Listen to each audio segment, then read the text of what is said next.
unsay mga problema. Sama din sa inyong lungsod sa Liloan. Nakalibot ko dinha, nalabyan na sa Ilag, Barangay Ilag. Unsa may nahitabo kanang proyekto karon. Pila naman ang katuig kanang tulay dinha nga gani ang mga balay gipapahawa na, pero ang proyekto wa mahuman, wa gitrabaho. Nakasuod ko diha sa Barangay Gintoylan. Unsa may nahitabo, unsa may nakit-an na ho sa Gintoylan.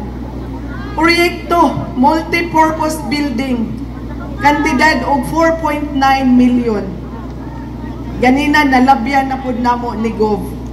Unsa may nahitabo, gibiyaan. Wa humana, pero wa na espiritu kay gikubra na ang maong pundok. Sa akong giingon, 12 ka lungsod ang segundo distrito. Og sa 12 ka lungsod, tanan lungsod dunay mga proyekto nga wa gipanghuman. Mao nang sakit sa buot isip ako taga segundo distrito. Nakaingon ko, sobra na.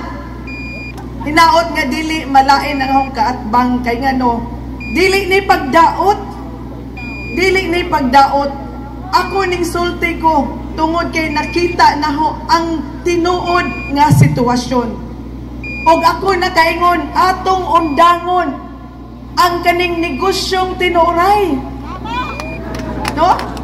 Sobra na ang negosyo. Dili naman ni serbisyong tinuray. Di ba na? Di ba na sakto? Og maghatag og ayuda, dili patas. Dunay pagpili-pili. Og muhatag ganing proyekto, dili pud panghumanon. Kobraho na daan. Asa man ta padung ni ani? Angay ba na nato ipadayon? Mauna nga karon kitang tanan mag-usa ta. Magbag-o ta. Dili nato sayangan. Nga kita gitagaan na unta taghigayon.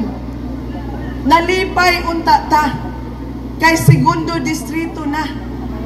Makapatuyang na unta ta pagsulbad sa mga problema sa mga kabaranggayan.